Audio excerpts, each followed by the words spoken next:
This video has been edited to shorten watch time by removing sidebars, evidence handling, and long pauses. Witness testimony remains intact, with minor cuts to hesitation words and stutters.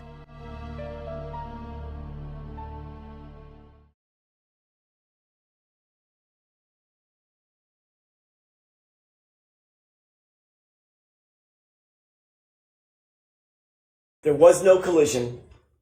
There was no collision. There was no collision. I want to take a minute to start off with thanking you. I want to thank you for your attention. I want to thank you for your patience. I want to thank you for your diligence. This is not an easy undertaking. Most of all, I want to thank you for your courage, because courage is what this moment demands. Not just to listen, but to stare directly at injustice and say, not here, not now, not on our watch. That's what you're being asked to do. Stare down injustice. I want to start with a simple truth. You folks, not us, nobody else in the courtroom, you folks are the last line of defense.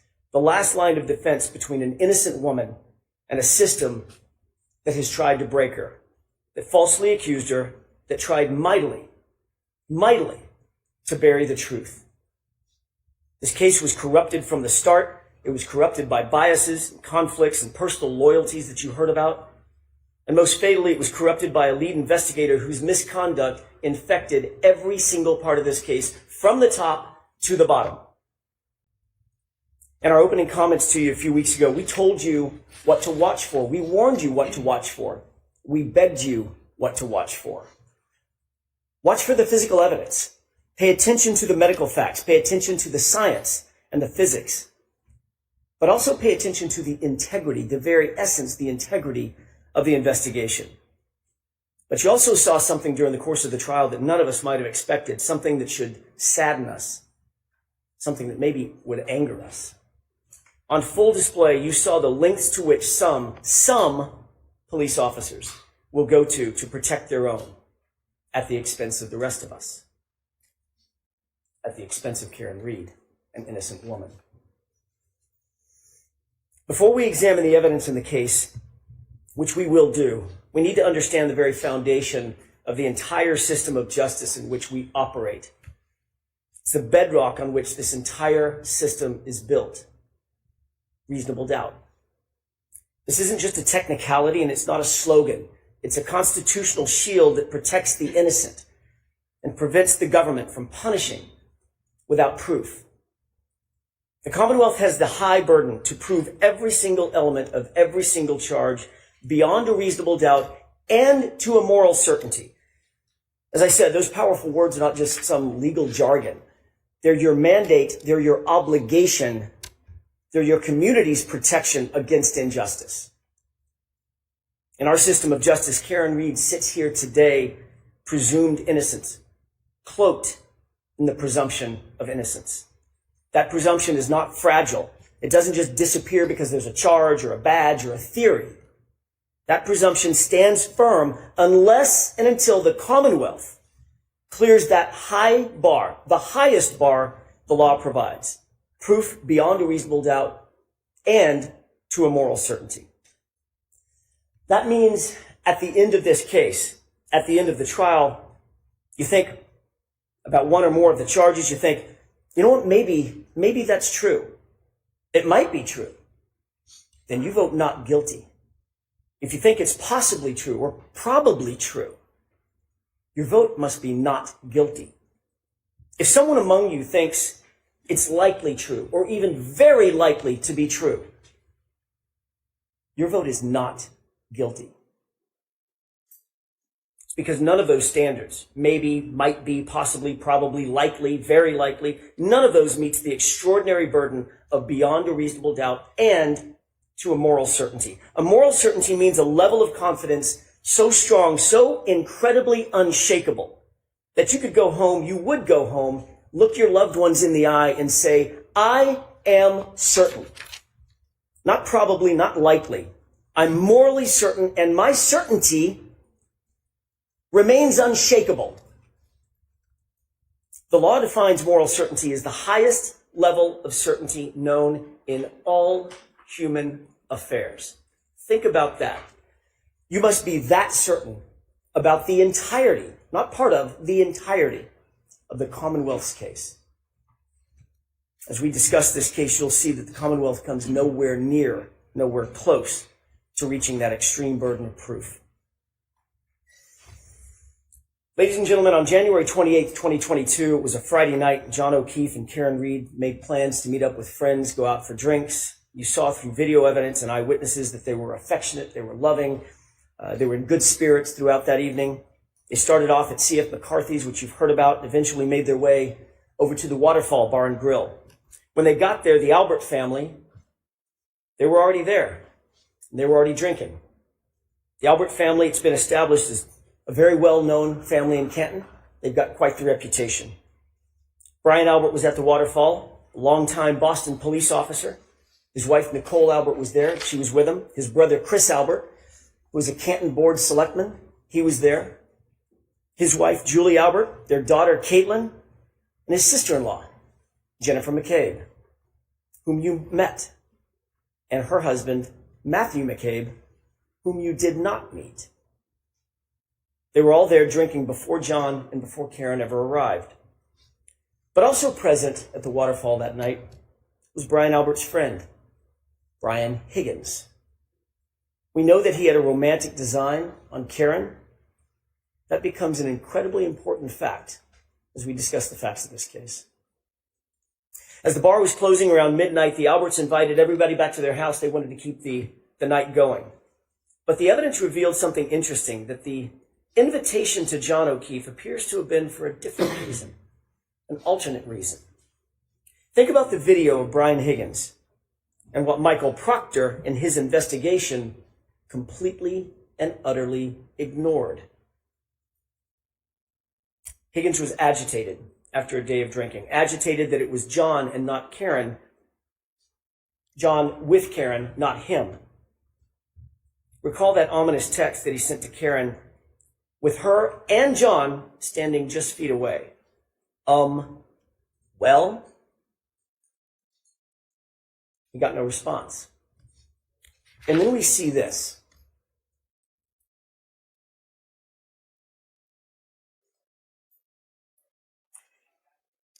That's what Brian Higgins was confronted with following his well text. What of all things starts going through Brian Higgins' mind? Where does his mind go? What is he thinking about after seeing this, after witnessing this? He shows you. And if Michael Proctor had been the least bit interested, this video would have shown him too. Take a look.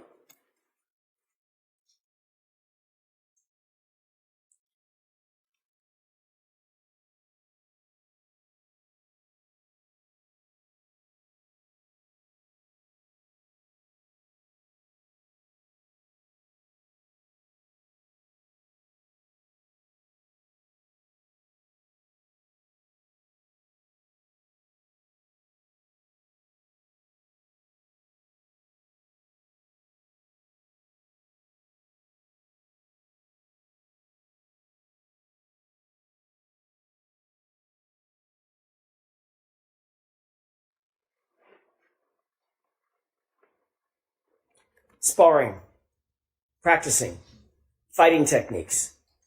Where was Brian Higgins' mind? What was he thinking about? And then what happens? Before you look at the next video, think about what you're going to see. This next video is after he sees John kiss Karen on the forehead, after he sends that aggressive text to Karen with her standing just feet away. Watch closely, and this is what you're going to see. This is what Michael Proctor and his investigation completely ignored. Higgins is very clearly upset. He's agitated. Chris Albert tries to control him, tries to talk to him, calm him down perhaps. Chris forcefully grabs Higgins' arm. You'll see that in the video that you're about to watch. It appears that Chris is trying to calm him down from something. Brian Albert's standing right there with the other two men, but Brian Higgins is having none of it. He appears to be hyper-focused on one person and one person only, John O'Keefe. In an instant, Higgins angrily jerks his arm away from Chris. Higgins rubs his brow, and he directly gestures at John, a gesture that looks a lot like, let's step outside. Let's go outside. But John looks at him, takes a swig of beer, completely ignores him. Take a look.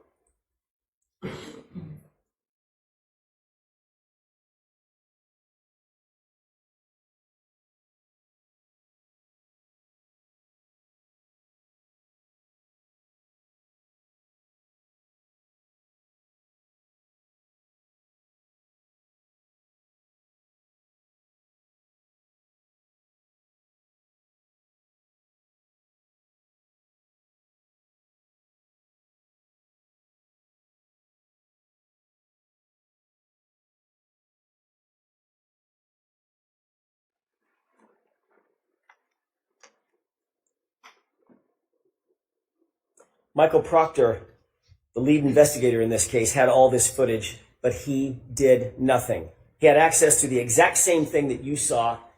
Why did he do nothing? A few minutes later, Higgins then texts John directly.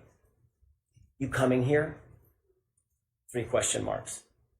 It's now 12:20 a.m. These guys are not good friends. They barely spoke or even acknowledged each other when they walked into the bar together, other than a quick greeting. So why was Higgins coaxing John over to 34 Fairview? You coming here after this? And why not text Karen? Because at that moment, he wasn't interested in Karen. He was interested in John O'Keefe. This is about 5 minutes before John gets out of the SUV and walks toward the house. About 5 minutes before Karen sees him alive for the last time. So what happened inside that house, or that basement, or that garage? What evidence was there for the investigators to look into? What did they ignore? Laceration over John's right eyelid, black eyes, a large dog at the home, an obvious dog bite on John O'Keefe's right arm, a head injury from falling backward onto a hard surface, alleged surface, a text from Higgins, one of the last people to ever communicate with John O'Keefe. You coming here? Those words now echo in the wake of John's death. But Michael Proctor, he didn't listen. When John didn't come back outside, Karen, very oblivious to what had happened, thinking she was just left alone in the car, out in the cold in the middle of the night, she got frustrated and she drove home. She arrived back at home and her Wi-Fi connected to her car or phone connected to John's Wi-Fi at 12:36 a.m. It's an important time, 12:36 a.m. She left John voicemail after voicemail after voicemail. He was unresponsive. He didn't pick up a single call. He didn't respond to a single text. The longer he didn't respond, the more upset she got. Her voicemails reflect that frustration after the fact. That's the frustration that you hear in her angry voicemails. She uses harsh words and foul language. She's obviously upset. She's obviously irritated because he didn't come back out of the house and he wasn't responding. But Karen did not know what you know. She didn't know what the investigators should have known. She didn't know what was happening with Higgins and Albert and with her boyfriend, John O'Keefe. When he didn't come home at about 5 a.m., Karen went looking for him in a panic. As you know, her worst fears were realized when she found John beaten, battered, bloody, and left in the snow in Brian Albert's front lawn.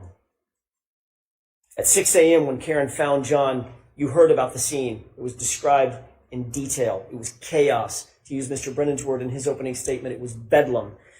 The screams for help by Karen, the yelling and the hollering, ambulances, emergency lights, fire engines, ladder trucks, paramedics, patrol vehicles, patrol officers, all of them swarming all over the lawn just under Brian Albert's bedroom window.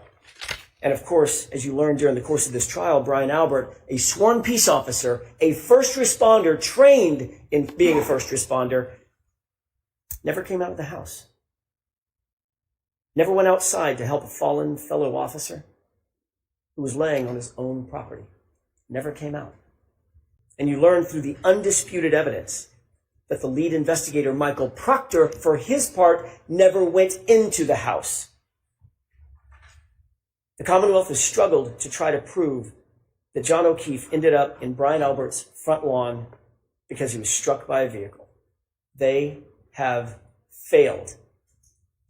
They cannot and they will not ever be able to prove that John was struck by a vehicle beyond a reasonable doubt and to a moral certainty, because the science does not lie, the medical evidence does not lie, the physics do not lie. Their investigation was flawed from the start because their investigator was corrupted from the start by bias, personal loyalties. Folks, they cannot prove a collision. John O'Keefe was not hit by a car. There was no collision. So let's start there. I want to take a minute to discuss the actual science, the actual physics, and the actual medical evidence that was presented in this case. The science, it's an old saying, is known as the silent witness. It doesn't lie, it doesn't forget, and notably, it doesn't take sides. If there was no collision, what are we doing here? In order for there to be a collision, there has to have been an impact site. The vehicle had to have struck John, period. I want to remind you of some of the most important testimony in the entire case, and it comes from the Commonwealth's own medical expert, Dr. Irini Scortibello, the Commonwealth's medical examiner, someone governed by law to make these decisions.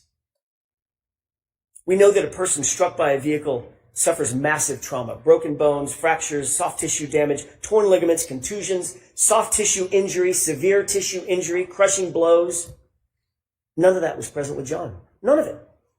Not anywhere on his body, including his right arm. Not one bruise. Nothing.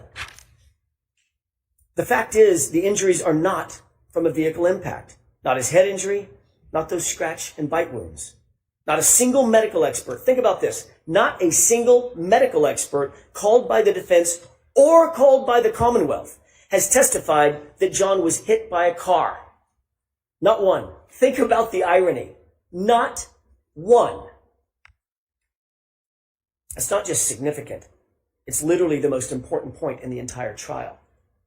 Listen again to Dr. Scortibello's words. Question. You did not include in your autopsy, in any fashion, any discussion of whether Mr. O'Keefe's injuries were consistent with a motor vehicle accident, did you? Answer. No, I did not.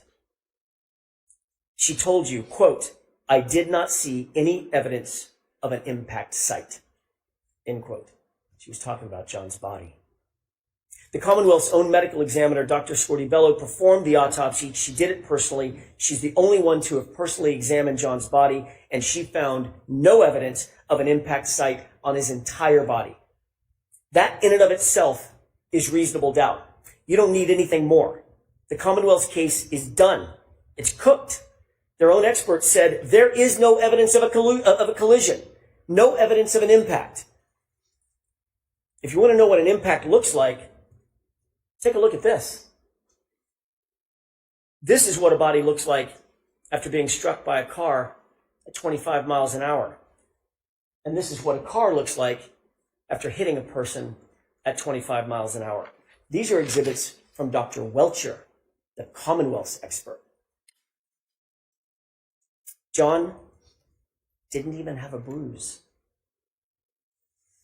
Make no mistake, Dr. Scortibello was presented with the Commonwealth's theory of the case, the same case that you've been presented with, and she refused to conclude that John's death was a homicide. She flatly refused to conclude that there was a collision. And you know who agrees with that?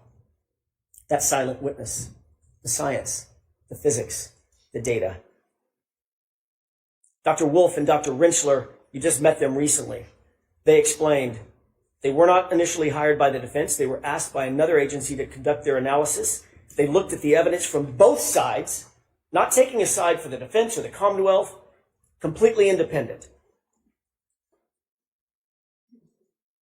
They looked at the damage to the SUV on the one side of the coin. They looked at the injuries to John O'Keefe on the other side of the coin. Both PhDs, both engineers determined there was no collision. I'm not saying it. The science says it.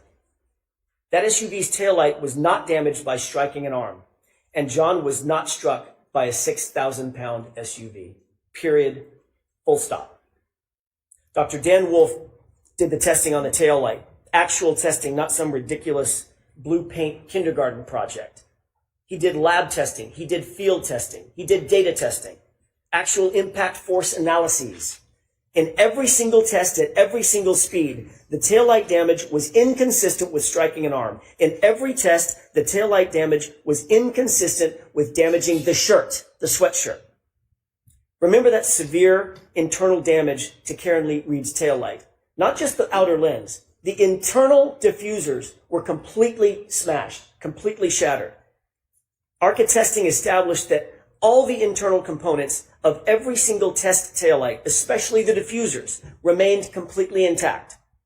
Conversely, on Karen's taillight, the diffusers were almost completely gone. Folks, understand something. If any part of that diffuser portion of the taillight is broken, there is no light. It doesn't illuminate at all. It's just black. Let's take a look at a couple of photos. At 5:07 a.m. at One Meadows, that's the photograph on the left. What do you notice about the right taillight? It's completely illuminated. Later, at 4:12 in the afternoon, photograph on the right, it's lit up. How can that be? How can that be if the Commonwealth claims that those diffusers, the portion that lights up the light, were already scattered all over 34 Fairview? That's their theory. But don't believe your lying eyes. The taillight's completely lit up. That would be impossible. Dr. Andrew Rinchler, a PhD, a biomechanist, explained that at those speeds, the other side of that coin, John's arm would be basically destroyed. Contusions, swelling, torn ligaments, hyperextensions, dislocation of joints and bones, fractured, broken, and shattered. But as you know, John's arm was pristine, save those dog and claw bites. He didn't even have a bruise. Think about this. Think about that photo of those x-rays as you deliberate. You can manipulate a taillight fragment. That's not that hard. You can't manipulate a bruise. If they claim the car was going fast enough to shatter the taillight and shatter the diffusers, then it was also going fast enough to destroy and shatter John's arm, and it simply did not. How do they square that? They don't, and they can't. So they spent nearly $400,000 of taxpayer money to hire someone to dress up and look like John and paint his arm blue, which told you exactly nothing. The ARCA testing, conversely, also established that it is impossible for John's sweatshirt sleeve to be damaged by an impact with the taillight. The Commonwealth's theory is that the sleeve of John's hoodie sweatshirt was damaged by flying shards of taillight slicing through the shirt and through John's arm. I have 3 questions. Number 1, John's arm had about 36 abrasions. How did 36 shards of acrylic go through 9 tiny little puncture holes? How'd that happen? Somebody needs to answer that. Number 2, why are there no slices or cuts in the hoodie? All the defects are punctures.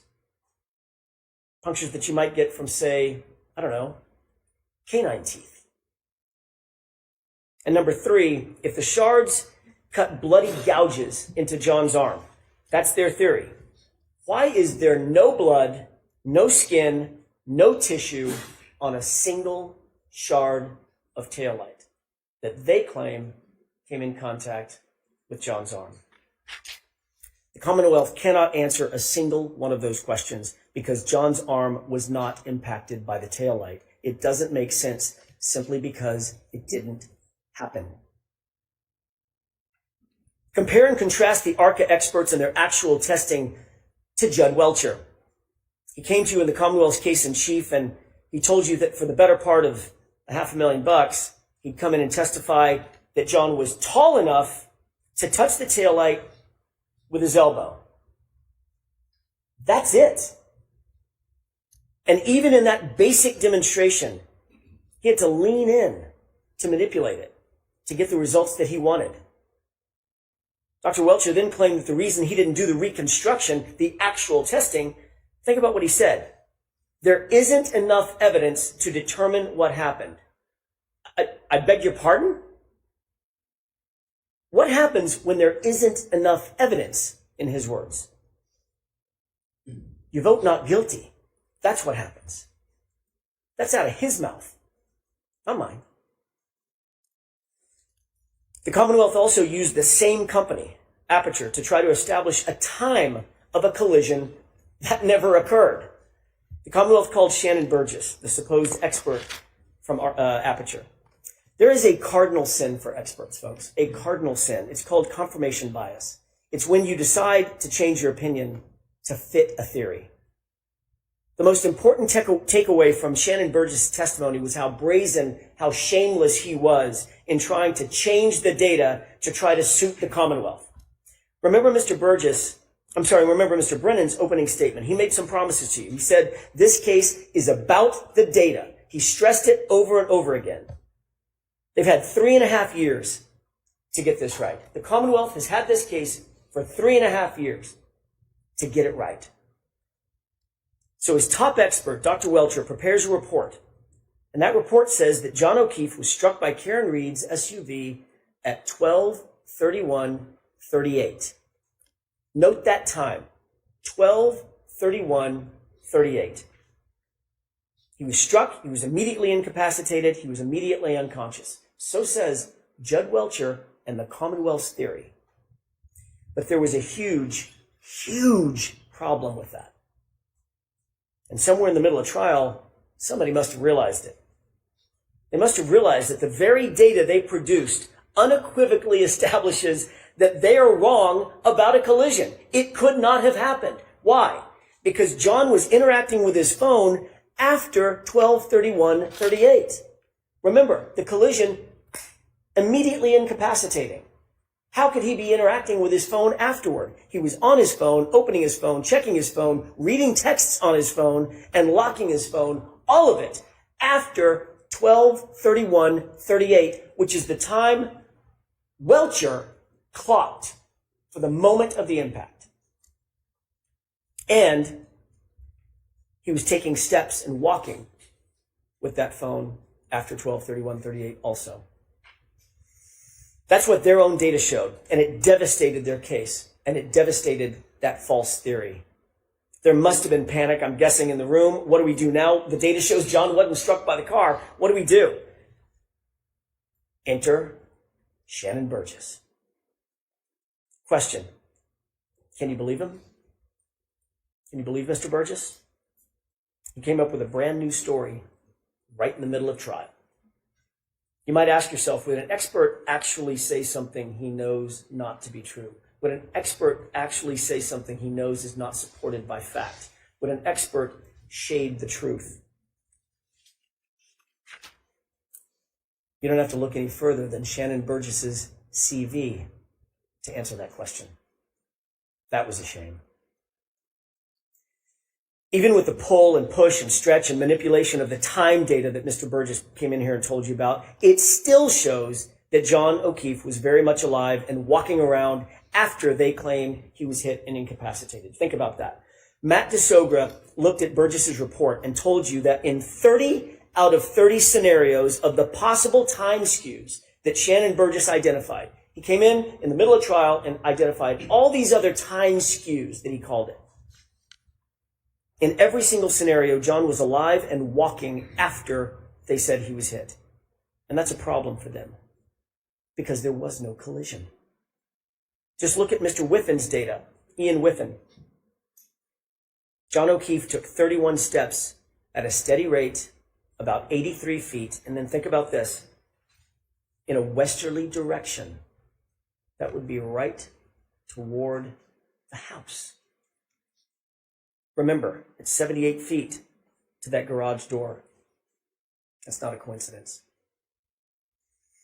The Commonwealth's witnesses, or the Commonwealth's witness, Mr. Ian Whiffen himself conceded that he has reasonable doubts about the accuracy of John's location data. You remember that question and answer on cross-examination by Mr. Alessi. Do you have doubts? I do. Are those doubts reasonable? They are. And remember, it's still the Commonwealth's burden. If their own cell phone expert has a reasonable doubt about John's location, so should you. John O'Keefe was inside, and the phone battery temperature further proves it. This is not speculation. This is science, and it's irrefutable. It tells us that he was not laying outside in the cold. He was inside somewhere a little bit warmer. Ian Whiffen told you that when the iPhone is exposed to freezing temperatures, think about these numbers. When the iPhone is exposed to freezing temperatures, it will drop from 81 to 21 degrees in 15 minutes. 15 minutes. That's a 60-degree drop in 15 minutes. Now look at John's phone. It was laying, according to the Commonwealth, it was laying directly on frozen ground. He arrived at 34 Fairview and his phone dropped only 20 degrees over the course of an hour. Then inexplicably, it stayed steady, never dropping below 50 degrees for the next 4.5 hours. Never dropping below 50 degrees for the next 4.5 hours, basically through the entire night. He was not outside. He was someplace warmer, like a basement or a garage. Dr. Laposada confirmed that John O'Keefe did not have hypothermia. No telltale signs, no telltale Wisniewski spots, no frostbite on any extremity. He did not die of hypothermia because he wasn't outside. Dr. Isaac Wolf, Dan Wolf, Elizabeth Laposada, Judson Welsher, Andrew Rentschler, all agreed. Every expert agreed.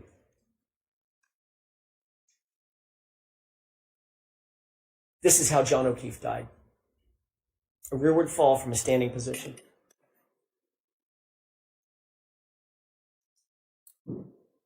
What could make you fall straight back like that? Let's just think about that for a second. What could make you fall from a standing position as Judd Welcher just showed us? Standing up, falling straight back. Add a laceration to the right eye consistent with a fist or a punch, and you've got your answer. He certainly didn't sustain that wound on the back of his head by falling backwards onto a lawn. Dr. Laposada told you that the patterned injury on the back of John's head could only be produced by hitting a hard, ridged, or ledged surface, like a concrete stair or step. What's just through that garage door? Michael Proctor never stepped down in that garage to find out. What a shame. And look at the arm. Just look at John's arm. You don't need the top experts in the country, but you had them. You don't need the top medical minds on the planet on this issue, but you had them. These are dog bites and scratches. These are animal wounds. Not one witness has been called in their trial. Not one. 8 weeks and counting. Not one witness who actually disputes that John O'Keefe's arm injuries are from a dog. The Commonwealth could not find a single medical expert, a single medical witness who would come in here and tell you those are inconsistent with a dog bite or a scratch. And it's equally clear that there was no collision. Dr. Laposada told you in probably the clearest voice in the entire trial. You remember her testimony. He didn't get hit by a car, in her words. He just didn't get hit by a car. You remember the question that was posed by Mr. Brennan, did you consider the speed of the vehicle? And she said, speed didn't matter because he didn't get hit by a car. She repeated it 3 times because it's true, not just because she says so, but because the medical evidence proves it. The medical science proves it. There was no collision. Dr. Rentschler told you unequivocally and just as firmly he didn't get hit by a car. The Commonwealth has not met their burden. They cannot meet their burden. The Commonwealth hasn't called a single medical professional, not one, to testify that John's wounds came from being hit by a car. Not Dr. Scortibello, not Dr. Isaac Wolf. Contrast that with the caliber and the quality of the experts who came in here to tell you what is obvious to anyone with common sense. Those wounds on his right arm are from a dog. This was not an oversight by the Commonwealth. It's just that there is no one out there, no matter how big a check you write. There's not a medical expert who's going to disagree with that. The fact is, this is the central fact in the case. The only fact that matters is literally uncontested by every medical expert. Uncontested, undisputed. There is no evidence that John was hit by a car. None. How much more reasonable doubt could there be? This case should be over right now. Done. Because there was no collision. So given all that, how did Karen Reed end up sitting here? Why is she even here? Why is she in that chair? Why is she in this courtroom? There is a reason for that. And it's a reason they don't want to tell you, and it's a reality they don't want to admit to. The reason we're here is because the system, the very system that was meant to protect her, that was meant to protect all of us, that system has failed badly.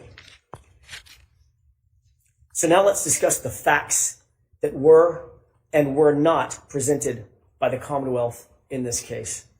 Over the next few minutes, I want to talk about the utter failure of the police to investigate this properly and to investigate this fully. And what you're going to see is that Michael Proctor, the lead investigator for the Commonwealth, did nothing to actually and properly investigate this case. Let's start with the house. That's the most logical place to start. I think you'd agree. Brian Albert's house, where John's body was discovered lifeless in the lawn. A police officer, is found dead on the front lawn, and no one secures the scene. No tape, no preservation of evidence, no crime scene log, no search warrants, no consent searches, no photographs of the house interior. They didn't treat the house as a crime scene, and shamefully, they didn't even treat the yard as a crime scene. The lame excuse offered by retired Lieutenant Gallagher: it was really cold and windy, and I didn't know if there was a crime that had been committed. What? You didn't know that a crime had potentially been committed? You have a man laying dead in the yard, and here are the undisputed facts that those officers were confronted with. Black eyes. Obviously, black eyes are consistent with a fight. Bloody nose, also consistent with a fight. Bleeding from the face, consistent with a physical altercation. A cut over the right eye, consistent with a punch. No coat in the freezing cold, not dressed for outside, dressed for inside, and one shoe on. I wonder where the other shoe could be. I don't know, maybe in the house 30 feet away. And then you find a broken and shattered drinking glass next to him, the type of glass that you might find, I don't know, let me think about this, in a kitchen, in a house, 30 feet away. And John's phone was tucked neatly under his back shoulder.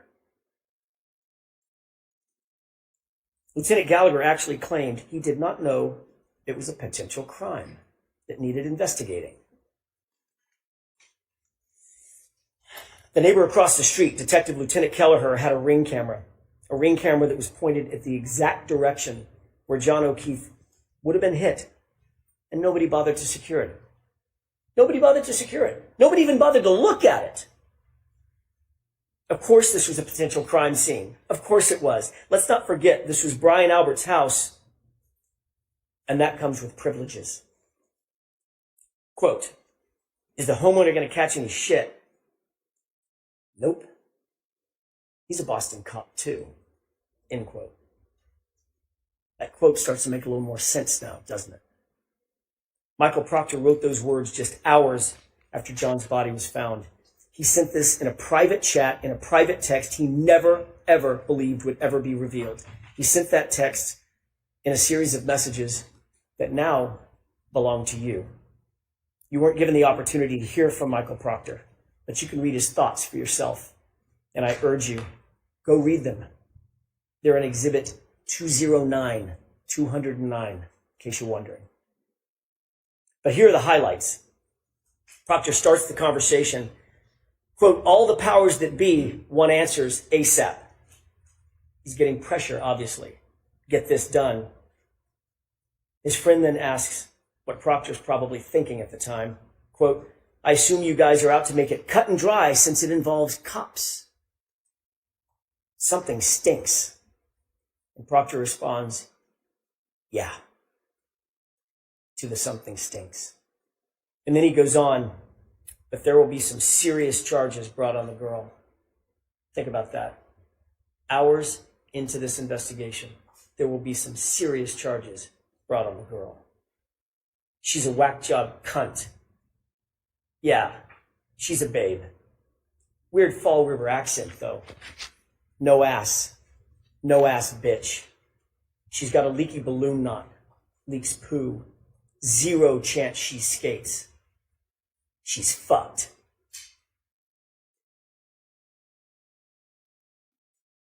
And up to this point, Michael Proctor had done 0 investigation. Nothing. Save talk to a grand total of 3 people, all of whom were named Albert or McCabe.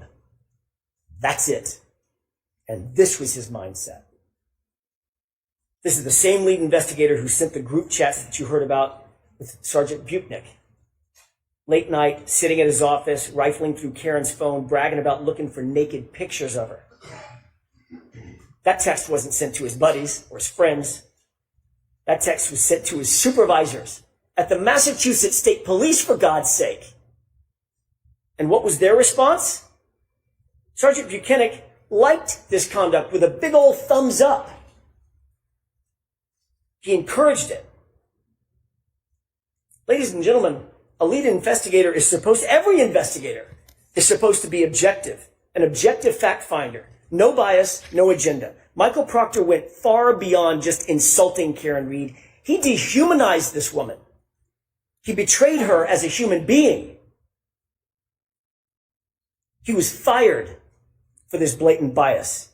If the Massachusetts State Police can't trust him, how can you trust him with this investigation and with your verdict?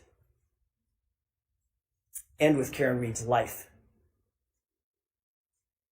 The lead investigator in a murder trial was never called to testify. Think about that. That should stop you in your tracks. Wouldn't you want to hear from Michael Proctor? Wouldn't you want to hear from the lead investigator in the case? Don't you have questions? The Commonwealth did not present their own lead investigator to the jury, the very jury who is charged with judging the investigation. Michael Proctor clearly is radioactive, and the Commonwealth stayed away from him. Michael Proctor is no longer a Massachusetts State Police officer. He wasn't transferred. He didn't go on sabbatical. He didn't retire. He didn't resign. He was fired. He was terminated for cause. The Massachusetts State Police investigated him, found him guilty of dishonorable conduct, not just for those text messages, folks, for sharing confidential information with witnesses, and for bias. Not just any bias. Bias in this case. Fired. This is the man who touched every single piece of important evidence in this case. All the evidence that was brought before you in this trial went through his hands one way or another. The shirts, the shards. Remember that when Mr. Brennan gets up and gives his closing argument. The shirts, the shards, all in Michael Proctor's possession. Mr. Brennan and the Commonwealth, I think, have pinned their hopes on some microscopic pieces of, or close to microscopic pieces of plastic that were claimed to have been scraped from the hoodie several months after the fact. What he failed to ask every single witness is who had access to that shirt and who had access to those taillight fragments. And the answer is it was Michael Proctor. Not for days, not for weeks, for months on end, for months unaccounted for. Before they were submitted to the crime lab, before they were ever scraped. Just go look at the chain of custody documents. You've got them. Why didn't Michael Proctor give those clothes to Maureen Hartnett with the crime lab when she was at Canton PD just days after the fact to receive those solo cups? Remember that? Just a few days later, she was there. She drove up. She did the driving to take the solo cups in the grocery bag, which has a ridiculous aspect to it in and of itself as well. Why not just give her the shirts as well? Give her the taillight fragments if any were found at that point. Why hold on to them? What could possibly be a reason? Why wait until March to book those into evidence? Now let's talk about some of the other problems with the Commonwealth's evidence. As I indicated, there was no blood, no skin, no tissue, no DNA found on a single piece or shard of the taillight that the Commonwealth claims cut and sliced into John O'Keefe's arm. Where is that trace evidence? Where is that biological evidence? The DNA. Where is it? They've got nothing. Not a single piece that the Commonwealth wants you to believe cut up John's arm. How is that possible? It's not possible. The only way it's possible is if those shards never touched his arm. Because it was a dog. Oh, and the one sample of DNA that they did find, by the way, was found on the outer, smooth part of the housing. Not any shard. It was the outer, smooth part of the housing. Nothing that they claim actually came in contact with John O'Keefe. Number two, that sample had DNA of two other men, two other unidentified males.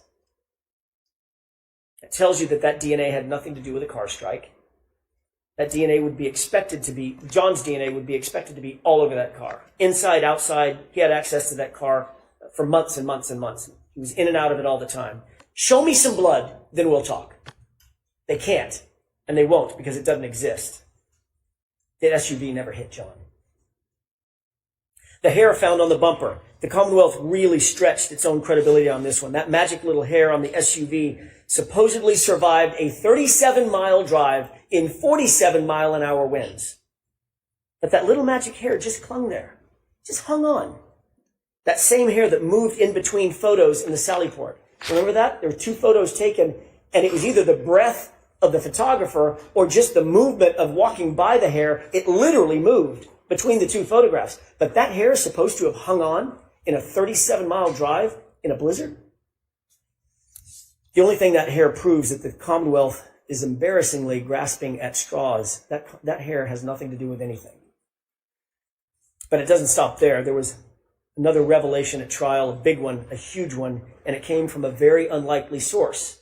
Christina Hanley, the quiet, reserved criminalist who told you something the Commonwealth likely did not want revealed because it's devastating to their case. Absolutely devastating. And it's this. The glass on the bumper didn't match the cocktail glass. None of it. Remember, February 11th, Michael Proctor, without any other person with him, no witness, no supervisor, no other person with him, claims to have found a single piece of glass at the scene. February 11th, single piece of glass, Michael Proctor. Keep that in mind. Interestingly, the glass on the bumper that didn't match the cocktail glass, one piece did match one other thing. The Proctor glass. Those two go together. The only two things that go together from that bumper are the Proctor glass. We know that there's no glass in the taillight. We know that nothing else was shattered on the vehicle. Therefore, that glass had to be placed there. Didn't come from a crash. Didn't come from a cocktail glass. So how did it get sprinkled on the back of the bumper? Whose proverbial fingerprints are on that glass on the bumper? The only thing it matched was Michael Proctor. What about the Ford Edge and that snowplow driver, Brian Loughran? He observed that Ford Edge parked outside Brian Albert's house at 3:30 a.m. That vehicle was moved directly in front of where John's body was found sometime between 2:30 and 3:30 in the morning. The only person connected to a car of that make and model, Brian Albert. Michael Proctor did nothing to investigate that point. Did nothing to investigate whose Ford Edge was parked in a spot specifically to block the line of sight in the exact position where John's body would be later found by Karen Reed. No one, not Michael Proctor or anybody else, checked it for evidence. No one even asked any questions about it. That Ford Edge, Brian Albert's Ford Edge, completely ignored. Michael Proctor failed to interview obvious witnesses in this case. Why? Why didn't he want to speak to the snowplow driver, Brian Loughran? Why did he falsely claim that no one plowed the roadway that morning? When police dash cam video, you saw the dash cam, it shows plows going back and forth all morning. Why did he wait so long, years even, to interview Heather Maxson and Ryan Nagel, individuals who were literally outside 34 Fairview at the exact same time John and Karen arrived at Brian Albert's house that night? Brian Loughran, had he been investigated or interviewed, would have told Michael Proctor that he drove past the lawn multiple times on January 29th, and there was no body on the lawn. He would have had a perfect view. Remember, the weatherman told you there was only enough snow at that time. I think he said, in a very charming phrase, only enough snow to track a cat. I think that was it. There was no body there. Heather Maxson and Ryan Nagel would have told him that they arrived at 34 Fairview shortly after Karen and John pulled up behind them, and they would have told Michael Proctor, at least Heather would have told Michael Proctor, that when she left 10 minutes later, she drove past the SUV and observed Karen Reed in the driver's side, dome light on, passenger seat empty. So where was John? Wasn't outside, wasn't sitting down, wasn't laying down. There's only one place he could be. We could all say it together if you could talk with me. He was in the house. But Michael Proctor did not want to have those answers. He did not want to have to disclose those answers. He didn't want the truth. The Commonwealth hasn't presented a shred of evidence of when Karen Reed consumed her last drink that night. Think about that. It's critical information that the Commonwealth has to prove beyond a reasonable doubt and to a moral certainty. They have to prove when her last drink was that night. They have to prove it. We don't have to prove or disprove anything. Every single witness who was asked and who had an opportunity to observe Karen that night said the same thing. She wasn't drunk. She wasn't stumbling. She wasn't slurring her words. She was, in the words of Ms. Kolakithis, completely normal. Even Jennifer McCabe, grudgingly, had to admit that fact. It's on video. Instead, they used Yuri Buchanan to try to come into court and count sips of alcohol, which he admittedly got wrong. According to Ian Whiffen, the Commonwealth's own expert, the location data, using location data on John's phone, showed Karen driving lawfully. She was driving safely. She was under the speed limit. She was slowing and stopping at stop signs, slowing around corners. And Ryan Nagel corroborated that when he saw her make that left-hand turn onto Fairview. The Commonwealth has an incredibly high burden to prove that Karen was driving under the influence. They have failed to prove that beyond a reasonable doubt and to a moral certainty, because it depends on when she had her last drink. What happened after she got home and she was upset with John for not coming back out of the house? That would answer that question. As you well know, no one searched the house for signs of a struggle. Not that night, not the next day. I'm talking about 34 Fairview. Not ever. Not once. Not with a warrant, not with consent. They never went into the basement, the stairwells. They didn't look at the walls. They didn't look in the garage. Nothing was ever examined. Nothing was checked for blood. Nothing was checked for DNA. They didn't look for a ledged or ridged surface. Zero. You'll remember how surprised Jennifer McCabe was to recall that there was a garage door even on the house. Except this was her sister's house. She's been going to that house since she was 5. She's seen that house. She's been in and out of that house hundreds of times, maybe thousands of times. She's been going to that house her entire life, and yet she acted surprised when I asked her about it. Remember Jennifer McCabe's answer when I asked her whether there was a door at the garage. I was asking her about the front door, the side door, and the garage door, and her answer was, oh, actually there is a garage door right there. Investigators never opened that door. Let's change the scenario. What if it wasn't the house of a Boston cop? What if it wasn't the house of Brian Albert? We can be certain that investigators would have torn that house apart to get answers about why a fellow police officer was laying dead on the homeowner's lawn. You can betcha. But because this was Brian Albert's house, a Boston cop, nope. And because he was a fellow cop, an insider, They didn't even open the door. That is not justice, folks. That's just pure favoritism. Each of these facts is more than a question mark. They're failures of duty. They're blank spots on a map where justice is supposed to live. And every single one is a reason why you cannot convict Karen Read. Reasonable doubt abounds. If the Commonwealth failed to investigate every reasonable alternative, how dare they come in here and ask you for a verdict? They didn't investigate the case fully, and yet they're asking you to take the easy road and do their job for them. These facts do not represent reasonable doubt. Nothing does. Every one of these facts that you're seeing that we're talking about represents reasonable doubt. Every one.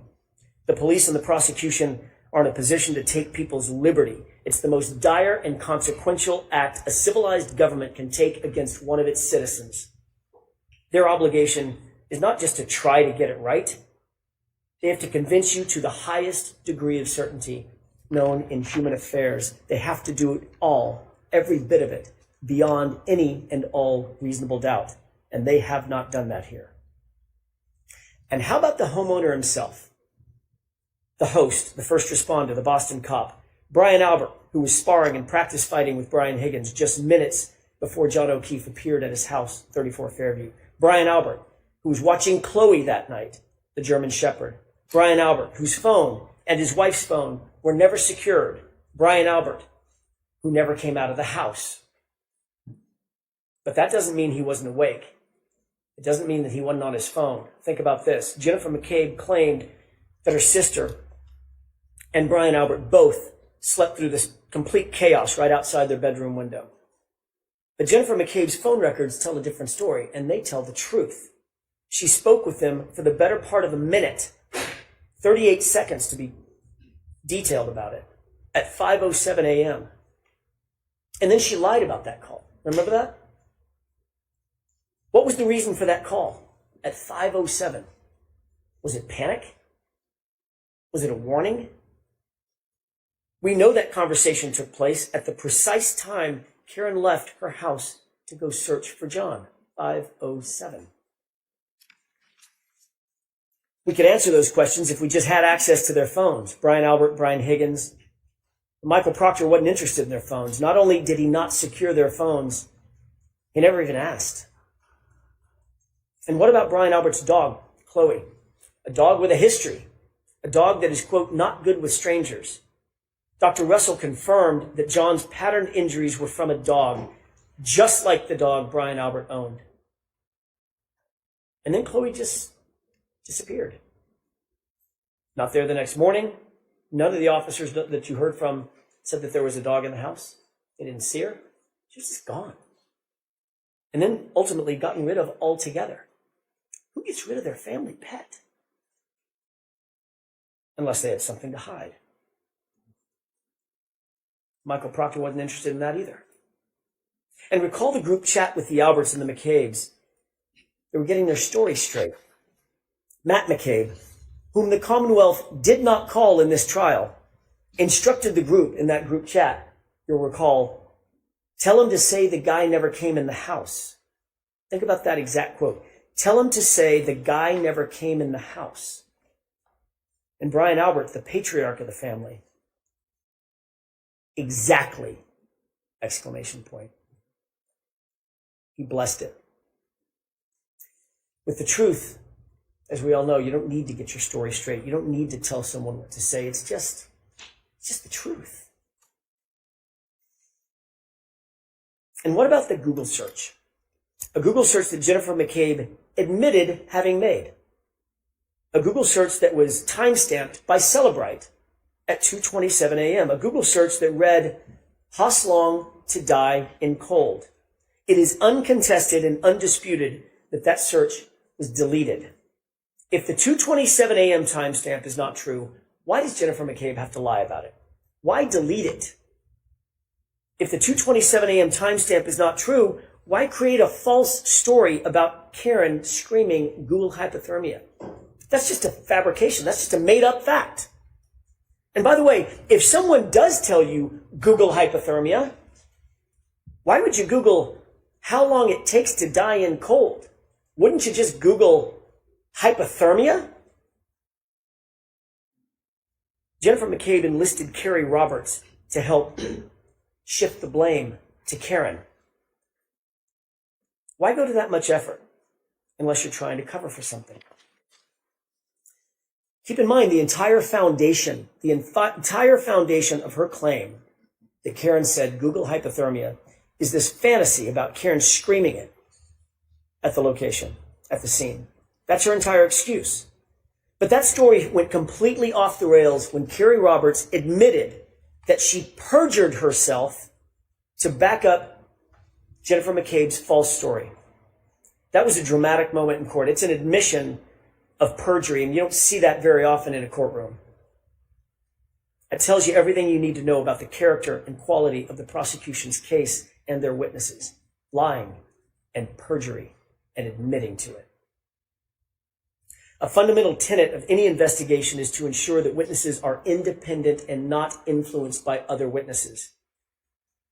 You start by separating the witnesses. Michael Proctor did none of that in this case, and we see the results. Think back to Jennifer McCabe's own text messages with Carrie Roberts. About Carrie Roberts, not with Carrie Roberts, notably. What Carrie Roberts didn't know was at the time she was being interviewed by the police, Jennifer McCabe was, in real time, she was bragging about having influenced Carrie's testimony or her statements to the Alberts and the McCabes. Quote, she's telling them everything, all the stuff. Remember that timeline that we talked about with Jennifer McCabe? That's what she was referring to. She's telling him everything that Jennifer McCabe had put in Carrie Roberts' timeline. The Commonwealth wants you to believe that Karen Reed made a statement at the location, at the scene. I hit him. I'm sure you'll hear that from the prosecution in their final arguments. But their own witnesses contradict that. Jennifer McCabe admitted on cross-examination that her very first statement to law enforcement, confirmed that Karen didn't say anything. She asked, could I have hit him? Did I hit him? Is he dead? The physics and the science answer that question. Could you have hit him? No, you couldn't have. Sergeant Buchanan also testified that the only statements Karen Reed made at the scene, according to his conversations with the first responders, was, could I have hit him? Did I hit him? It wasn't a confession. It was confusion. And Dr. Russell explained that confusion. She told you why Karen Reed or anybody in that position might ask those questions. She was suffering from extreme grief reaction, which according to the evidence can last for years. Even her medical records confirm that diagnosis. It's common to ask those questions in grief. It's common to ask those types of questions in shock. You're trying to make sense out of the nonsensical in the moment. And the Commonwealth has tried to twist those words into a confession. There is no evidence that any officer at the scene ever heard Karen Reed say, I hit him. Not a single police officer at the scene came in to support the Commonwealth's claim. It's not on video. It's not on audio. It's not in a single police report. It's not in a single EMT or EMS report. Nowhere. The fact is, Karen never said, I hit him. You saw the video. Multiple officers were right there. She simply never said it. What did Jennifer McCabe do and not do when she got to 34 Fairview? She would have you believe, I want to set the scene for you, that she's confronted out of the blue with John O'Keefe's lifeless body. Her friend, John O'Keefe. He's bruised and battered. He's bleeding. His eyelid is cut. His nose is bleeding. Karen is screaming at the top of her lungs. Carrie is screaming back to Karen, shut up! Both women begin crying. Both women are giving CPR. There's chaos everywhere. It's building in the yard, just feet from Brian Albert's house. Brian Albert's window. Jennifer calls her sister at 6:07. With all this chaos going on, no answer. Jennifer calls her sister at 6:08. With all this chaos and bedlam going on, still no answer. No lights come on in the house. In the midst of all this screaming and this chaos, Brian Albert doesn't come outside. Nicole Albert doesn't come outside during this maelstrom. And yet, Jennifer McCabe never goes inside to check on her sister. There's literally no signs of life inside the house. And Jennifer McCabe doesn't take a step inside that house to check on her family. Why is that? Does that make any sense? Everyone would sprint inside the house to make sure that there's no one in there that was hurt or injured or, God forbid, dead. Everyone would do that. But not Jennifer McCabe. The only way that makes sense is if Jennifer McCabe already knew that Brian and Nicole were just fine. That's the only reasonable explanation. And the only way she would know that they were fine is if she knew what happened. But Michael Proctor never explored this incredibly suspicious behavior. Don't you have questions? This would give anyone reasonable doubt. And don't you have questions also about Brian Higgins? Michael Proctor certainly didn't. Higgins had been sending flirtatious and romantic texts to John's girlfriend, Karen Reed. You'll remember I asked Sergeant Buchanan a simple question. Were those texts flirtatious in nature? He refused to answer that simple question. Do you remember that? Quote, I'm not comfortable putting a label on that, end quote. We read the texts. It's not a secret. Of course they were flirtatious. Of course they were romantic in nature. The reason he refused to answer that simple question is telling. It's because these flirtatious texts established a motive for Brian Higgins. Sergeant Buchanan could not bring himself to tell the truth. His bias was on full display. He was covering for another cop. Investigators also ignored Higgins' suspicious late-night visit to the Canton Police Department. That was after a night of drinking, by the way. Why didn't they investigate this? What was so important that Higgins needed to go to the police station at that time, 1:30 in the morning, while drunk, by the way? Why weren't they interested in those facts? Remember, he's an ATF agent. He's a cop, a member of the Blue Wall, and best friends with Brian Albert. He would know that the CPD would be the first to get the call when someone reported John missing or injured. He would know what to look for, what to listen for, to determine if a report had been made and when and what the response was going to be. You saw the skulking through the hallways with his hood up, moving bags between cars, and of course, that late night mysterious phone call on his cell phone, a phone that you don't have and that you'll never see. All of that, and Michael Proctor never gave him a second look. All of that, and the Commonwealth, who's supposed to be after the truth, didn't call him to the stand. If you have any unanswered questions about Brian Higgins, that's reasonable doubt. The police didn't interview Brian Higgins on January 29th, 2022, but he was at the police station, as we've just seen. You heard evidence that Higgins and Chief of Police Kenny Berkowitz, also good friends, were in the Sallyport together with the SUV for a, quote, wildly long time. Kelly Dever, another Boston cop, told you that.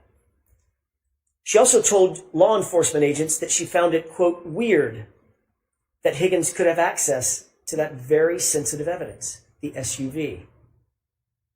Folks, there is never a situation in which a witness, a potential suspect even, should be given access to the evidence in a case.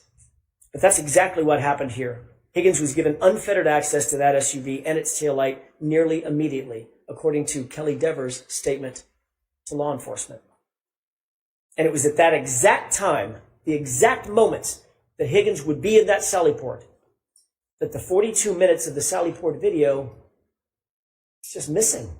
It's just gone, vanished. Well, that's convenient. Now put in context the condition of that taillight when it was actually seized in Dighton. It was cracked, but not completely damaged. I ask you to compare and contrast Officer Kelly Dever, her attitude, her demeanor. That's all for you to judge. Her attitude, her demeanor, her truthfulness, her motives from the witness stand. Compare and contrast that to Sergeant Nick Barrows. Who's more believable? Officer Barrows is unattached to any of the players in this grand play directed by Michael Proctor. He's truly independent. And what did he tell you? Was the taillight, he was asked, was the taillight in this condition when Michael Proctor picked up that SUV at 412? His answer? Absolutely not. Absolutely not. It was cracked, but not completely damaged, not smashed out like that. So how did the taillight get cracked? How did it end up in the condition where it was cracked, as Officer Barrows saw it, but not completely damaged? Well, you don't have to guess. There's a video. Just watch.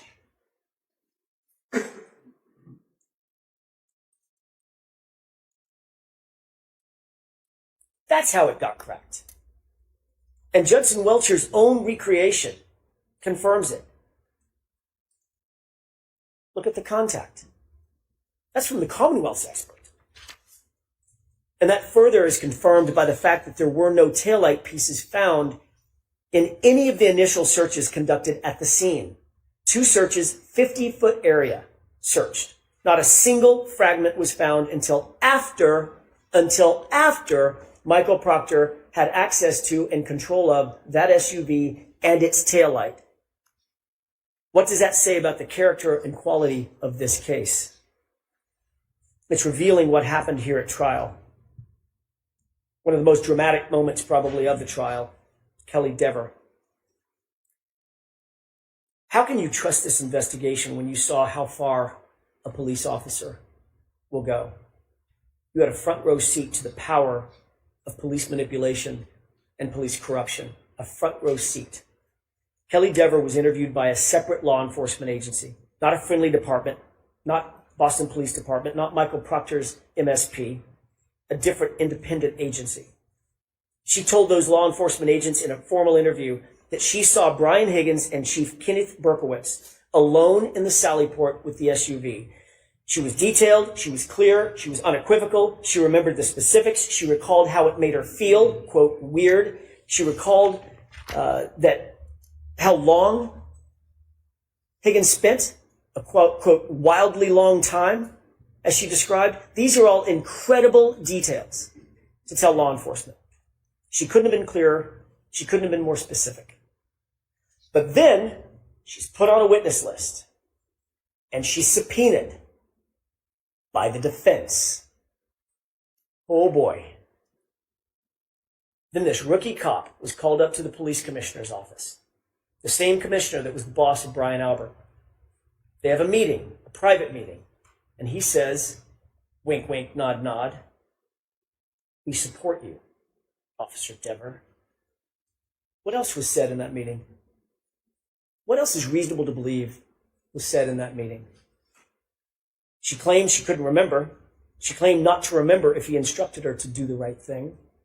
But the commissioner of the Boston Police Department certainly said something to this rookie cop, and all of a sudden, that detailed, unambiguous, unequivocal statement to law enforcement became, what did she say? A false memory. Not I didn't say it. She admitted she said it. She admitted she detailed the entire story. She just said, it's a false memory. What? So she's called to the commissioner's office to make sure that she would do the right thing. That's why she was called. And now we know what that means. In her words, my entire career depends on what I say here on the stand. I'll quote that again.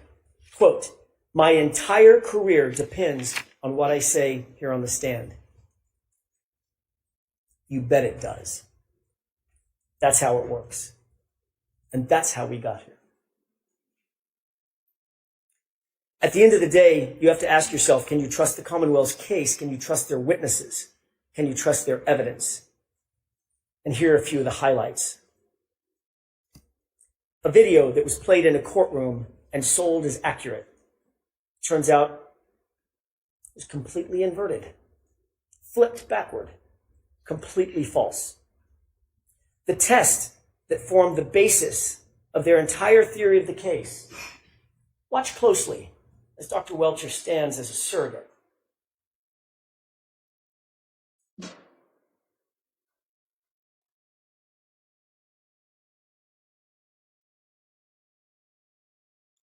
Is that a righteous test? Or is that a manipulation? Dr. Welcher tried to deceive and fool you by leaning into the car, manipulating the results of his own test. When the truth was revealed by Dr. Rentschler, the Commonwealth spent the next hour cross-examining it about how that test was meaningless. It actually didn't mean anything. Well, that's convenient now that we realize that it was a manipulated test, and it actually does mean nothing. It didn't represent the theory of the Commonwealth's case. That's what was suggested. That test does not represent the theory of the Commonwealth's case. Really? Then why was Dr. Welcher playing dress-up in John O'Keefe's clothes, or identical clothes to John O'Keefe, when he was holding a glass? Why was he holding the glass right behind the vehicle? And why was he standing with his right arm oriented to the right rear taillight if he wasn't trying to recreate the circumstance that is the Commonwealth's entire theory? The Commonwealth stood up here with a straight face and told you they weren't trying to suggest that that's how John was hit by the car. Of course they were trying to suggest that's their theory of the case. They only abandoned it 2 days ago when it was revealed by our experts that it's physically impossible. That silent witness, that science, that physics, has become very pesky to the Commonwealth because there was no collision. Dr. Welcher also told you under oath that there were no x-rays taken of John's arm. He tried to deceive you into believing that John's arm might have been broken. I don't know. I didn't see any x-rays, so I can't tell you what the damage was inside the arm. Really? The Commonwealth has had those x-rays in their possession for 3 years. And again, it took the defense to bring out the truth. The x-rays do not fit the Commonwealth's theory, so you weren't shown. And Dr. Welcher wasn't going to admit it. And my goodness, then we get to the sweatshirt. That was a moment. Mr. Brennan stood here in front of you and dramatically held up John's sweatshirt. Not just to the witness, but to you. And asked Dr. Wolf about it multiple times. Specifically, while it was in that plexiglass, asked Dr. Wolf about the multiple holes in the back of the sweatshirt. He interrupted Dr. Wolf, and Dr. Wolf started to look at the sweatshirt and say, and he said, how about here? Here's a hole, here's a hole, here's a hole, here's a hole. Dramatically tapping on that plexiglass. It was clear what the suggestion was, that the holes in the back of John's sweatshirt were from January 29th. That's the impression that was expected to be left with you. That's the impression that he wanted to leave with you. And that's false. The truth is, the Commonwealth created those holes. They aren't holes from road rash. They weren't made on January 29th. Those are cuttings from the Commonwealth's own crime lab, folks. That's what those holes are. And even with 3 prosecutors, all 3 of them, sitting right there in the room at the time, it had to be the defense to correct that record, to bring out the truth. If we hadn't done that, what impression would you folks have been left with? That's more than negligence. That's dangerous. It's dangerous. I'm going to guess that Mr. Brennan's not going to say much about this, about the fraud that was attempted on you. And if he doesn't, that speaks louder than any concocted excuse that the Commonwealth might come up with. It's shameful. It's shameful. We are after the truth in this courtroom. You're entitled to it. Demand it. Why would the Commonwealth stoop to a stunt like that? It's desperation. They know what you now know, what their experts know. There was no collision. So now we've reached the final moments of the trial, and you've seen the facts and you've seen the evidence, and we've just talked about dozens and dozens and dozens of facts that are reasonable doubt. Each one of them are reasonable doubts. These facts, these note cards that you're looking at, piled high, one on top of another, literally stacks and stacks of them covering the table. As you mentally sift through those cards, realize that every one of them is a massive hole in the Commonwealth's case. Every single one of the note cards represents a hole in the Commonwealth's case. If you're holding mentally even one of those cards, you're holding reasonable doubt, folks. You're holding a not guilty verdict. Reasonable doubt is not a sliding scale. It's a wall. If the Commonwealth cannot get over every one of these dozens of walls, you have to acquit Karen Read. The truth is, Karen Read is not guilty. Not because of technicalities, but because the facts, the law, the science, the physics, the data, they all say so. They demand it. The Commonwealth does not have a theory about how John was hit by the car. They haven't even shown you that it's possible that he was hit by a car. And the reason they haven't is because it's not possible that he was hit by a car. There was no collision. Your job is not to do their job, their burden entirely. It's theirs. They have to prove this case and their theory beyond all reasonable doubt and to a moral certainty. And not only do they not have a theory, they can't prove one that doesn't exist. All you need to know is that the Commonwealth failed. They failed to provide you with a truthful representation. They failed to prove the essence of their case, that John was even hit by a car to begin with. They failed to prove any intent on the part of Karen Read because she has none. They failed to investigate the actual suspects in this case. They failed to present the lead investigator to you. They failed to justify the perjured testimony that you heard discussed in this case. They failed to hold accountable an officer who came in here and lied to you and claimed false memories so she could do the right thing to cover for a fellow cop or cops. They failed to maintain a fair and unbiased and honest investigation. They failed to present you with the truth. And this is what you get. An investigation that's riddled with errors and omissions and a rush to judgment and conflicted and corrupted from the start. Every part of it. That is the literal definition of reasonable doubt. How can they ask you to be morally certain based on this evidence? It's a tragedy. When the government fails so completely, so catastrophically, when there are dozens and dozens of points of reasonable doubt on the table, your duty, your oath is clear. Your sworn obligation under the law is to acquit Karen Read. Not just because you can, because you must. Justice demands it. Do not let the Commonwealth get away with this. Don't let them get away with this. Do not endorse and sanction an investigation that is broken and corrupted top to bottom. But just as importantly, do not let Michael Proctor get away with it. And make no mistake about it, folks. If you convict Karen Read of anything, if you convict her of anything, science, the physics, the data, they lose. But tragically, Michael Proctor wins. Remember his texts. Something stinks. Yeah, but serious charges will be brought on the girl. She's fucked. Could you ever say to yourself, this is justice?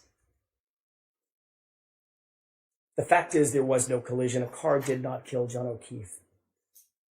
So I ask you, let your voice be heard, not in whispers, but in truth.